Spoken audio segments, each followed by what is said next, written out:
Welcome to Supers Live. This is a Supermodified Ultimate Pavement Racing Series. We've got a big one tonight. It's Super's 11th All-Star Classic 200 at Star Speedway. A race that's modeled after the real Star Classic held at Star Speedway in Epping, New Hampshire. And we expect that this is going to be a real doozy here tonight as we've got a great field of race cars. Time trials are over and the B-Main has finished. We've got 12 cars that are going to start this thing tonight. Welcome to the broadcast. I'm your host, Bob Gangler. We'll be talking, racing, race directing, having some fun out there with some super modified sim racing, the finest. Don't forget to let us know where you're tuned in from tonight. We want to make sure we give you a shout out and let everybody know that you're enjoying our shows, whether it's on supers.net or on our Twitch page. This race has got some pretty cool history. It's part of the Supers Triple Crown of Super Modified Sim Racing presented by Icings on Top. And it's one of those races that are one of three races that are marquee events here at Supers that we just feel like everybody should really enjoy because they're the toughest races that you can find in Super Modified Sim Racing. Two 200 lappers and a 125 lapper. It's incredible. Now, this race isn't as old as our other races that we run in the Triple Crown Series, but talk about some history. Well, let's go right back to the very first one. Back in 2011, real super modified racer Michael Barnes raced that event, and that was won by Ray Sand Jr. And then in 2015, couple high points here, we had our closest finish. First through fourth positions, 1 second apart. In 2014, only the top two were on the lead lap. That's the year that Ray Sand Jr. became the first three-time winner and the first back-to-back winner. Keith Powell won in 2012, and that's an exciting race because Keith was also set a track record that year, and a track record that still stands to this day. As a matter of fact, there was a B-Main that year. This year's race marks the largest car count for entries since our first one back in 2011. We had 15 guys attempt to make this 12-car starting field here tonight. We expect that you're going to enjoy watching all of those guys run. Last year, Dave O, King of the Hill, man, first driver in the history of the race to lap the entire field and led all 200 to become the fourth driver in the history of the race to lead all 200 laps. Ray Sand Jr., Steady Steve Callahan, Derek Backus, and Dave O are the four drivers to have done that. We've got four former winners entered here tonight and will make the start for the All-Star Classic 200. Dave O, the defending winner of the race, as well as Rocket Rob Warren. Keith Powell also here, and Derek Backus making a visit. He's had an on and off season due to his jobs as a fireman, but boy, we're excited to have those four former winners in here. A good crop of rookies. Two former rookies of the year had to make it out of the B-Main here tonight. Nelson Rodriguez won that B-Main with Eric Becker, your 2020 non-wing Supers Rookie of the Year, also making it out. Making out of the B-Main as well, the 14 of Bob Hayduck and the 56 of Dick Schuler. 08 of Danny Ray will be your first alternate here tonight. As we said, this is a pretty important race when it comes to our Triple Crown of Super Modified Sim Racing presented by Icings on Top. But in the big scheme of things, it is important in the real super modified world as now. And to tell you a little bit more about that, we've got guest speaker here tonight for our broadcast, the executive director of the Northeast Motorsports Museum, Tom Netishen. Tom, welcome to the broadcast. It's been a few weeks, a few months, a year or so since you've been around, but welcome back to the Supers broadcast, man. Thanks, Bobby. Thanks for having me. Great to be back. Yeah, I did a little segment, I think it might have been actually 2 years ago at this point, the pre-COVID world.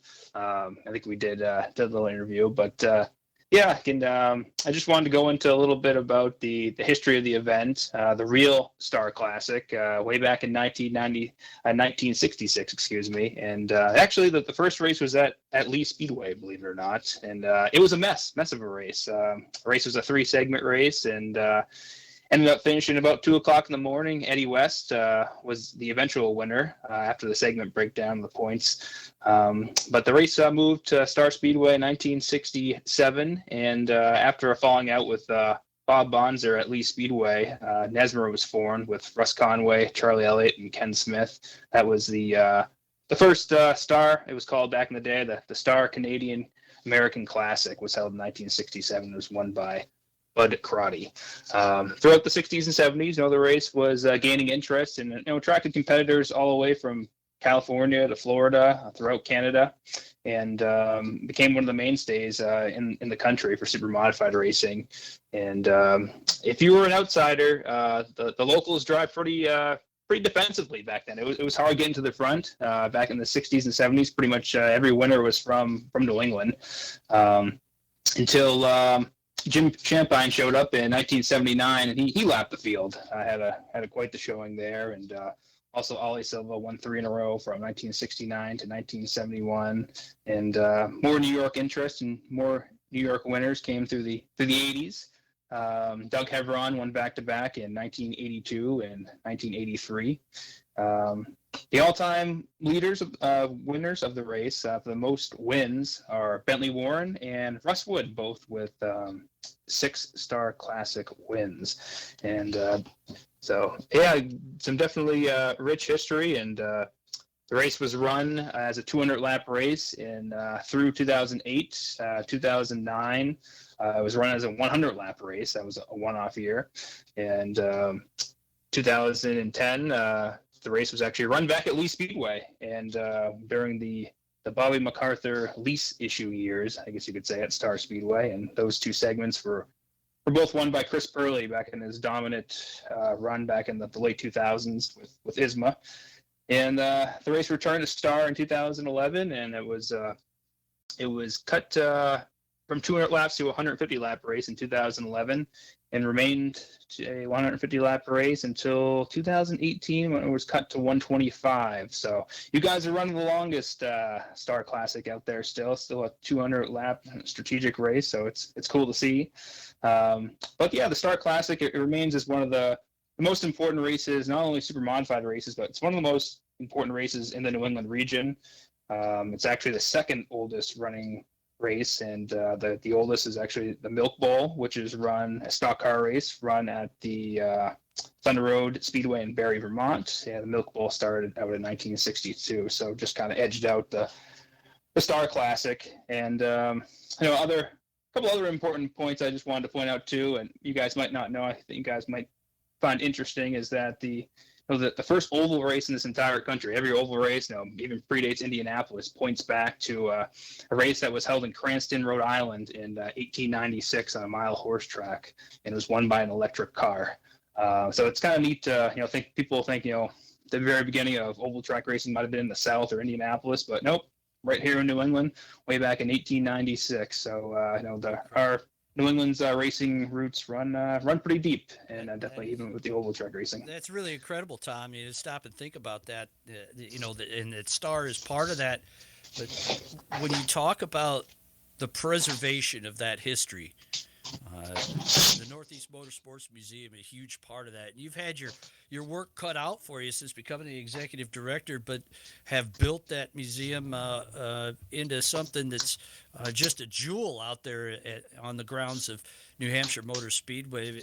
If you could tell the fans what the goals are of the museum and what you hope to accomplish now that maybe we're coming out of this virus situation, and your thoughts on working for a guy like Dick Berggren. The museum, our mission in the simplest form is to preserve, educate, and publicly showcase the history of auto racing in New England. It's as simple as that, but very complex, and running and everything behind the scenes. But our mission is to publicly showcase the history, and that history dates back to 1896. That's the first automobile race that was run in Cranston in Rhode Island. There was actually only one other race in the whole country that was run before that, and that was in Chicago in 1995. So we're talking the very roots of racing. The museum is 10,000 square feet. We're the largest motorsports museum in New England. Everything in museum, from motorcycles, from oval track, dirt track, road racing, drag racing. We cover everything with a motor. We have about 30 cars on display currently, with 10 motorcycles, and we have a full library. So if you guys are ever in New England, or some of you might be from New England, stop by and see us, or you guys can shoot Bobby G a message. I can send you over some information about the museum, or you can visit us online. If you just go to nemsmuseum.com. All the information is there. We're right at the New Hampshire Motor Speedway in Loudon, New Hampshire. So if you're ever up in the area, stop by and see us. We're open throughout the winter on Saturdays, 10 a.m. to 4 p.m. And during the summer, starting in June, Saturdays and Sundays, our hours are always 10 a.m. to 4 p.m. So that's us. I think everybody should make a visit to our museums around the country for motorsports, and because if you don't know where you've been, you sure don't know where you're going. You guys are doing a great job, and with that Freeman Library, it's a huge part of the museum as well, where people can come and research and look at those things. But one of the big things I think that's important is people to know that if they use Amazon, that they can help the museum. Tell people how absolutely. they can do that. If you're part of the Amazon Smiles programs, you sign up through that Amazon Smiles, and you basically purchase your items through Amazon. You just select the museum as the benefactor, and you basically pay for your product as the same price, and a little bit of Amazon basically donates a percentage of the purchase through that. So we have different programs on eBay. We have a program too, and that kicks back a little money to us. If people can put on a percentage of what they sell on eBay and stuff like that. Every little bit helps. It's kind of memberships, events are a big fundraising aspect of what we do. We have events throughout the year. Things are a little bit backwards with COVID. We have a big car show coming up on June 5th. It seems like a lifetime away at this point, but that will be our season opening event, and we'll have different car shows throughout the summer and different gatherings. People can come and see us. Indoor events still in question. We'll hopefully get back to those later this fall and honor our regional racing heroes throughout New England. Hopefully have midget racing. We have our feature exhibit right now is actually midget racing. So we have 8 historically significant midgets on the floor dating back from 1939 to 2018. We have the USAC. We actually have the USAC midget that won the first ever race on the Indianapolis Motor Speedway dirt track back in 2018, won by Brady Bacon, which was owned by the late Frank Manafort from Connecticut, who was on our board of directors, who unfortunately lost Frank early in 2020. Tom, once again, tell the people how they can find out more about the Northeast Motorsports Museum and make a contribution to help preserve New England motorsports history. Sure. If you want to learn more, the best way to do that is to log onto our website at nemsmuseum.com and check it. We have all the information there. If you want to become a member or just learn more or plan a visit, our address is on there as well. We're right at the New Hampshire Motor Speedway in Loudon, New Hampshire, at 922 Route 106, right at the south gate of the New Hampshire Motor Speedway. Tom, thank you so much. Words of advice. You've seen a lot of Star Classics growing up out there in New Hampshire, and your family, as a matter of fact, been a part of it with your brother racing them. Words of advice to the drivers getting ready to start the SUPRS 11th Annual All-Star Classic 200 here at Star. Well, especially with the 200-lap race, patience and preserve those tires, and let the race come to you. Tom, thanks so much for being a guest here tonight on SUPRS Live. Hope you can enjoy the show, watch the race along with the rest of our fans on Twitch TV or on supers.net live. Absolutely. Thanks for having me. It's cool to see you guys have a B main and full field of cars. It's glad to hear SUPRS is going strong, and I'll be tuning in and checking out the start of the race here. Should be good. Ladies and gentlemen, Tom Netishen, Executive Director of the Northeast Motorsports Museum. You can learn more about that museum at nemsmuseum.com. Thanks so much to Tom for giving us the history of the Star Classic. What an important race in New England, and an important race in all of racing, not just Supermodified racing, but in all of racing. It's pretty cool to know that we're kind of emulating the same thing and helping teach people about these important races throughout the country as they pertain to super modified racing. Well, folks, ladies and gentlemen, boys and girls, it's that time of the night where we want to honor our country and all of the men and women that have fought so valiantly and have served in the United States Armed Forces, as well as all of the people that support this country, and ask that you would rise, stand, take your hats off, put your hand over your heart, because we rise for the playing of the national anthem.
Ah, what a beautiful, beautiful song. What a beautiful sight, that flag waving at Star Speedway. Supers built this track thanks to Neg B. Doug Flash Ford building the first version for us for NASCAR Heat. And Neg B Designs building the R Factor version. It's taken from over 300 photos and drivers and fans and people like Tom Netishen that gave us their insights about what to look at, and that's what you can expect anytime you come to watch a Supers event. It's the 11th annual Supers All-Star Classic 200.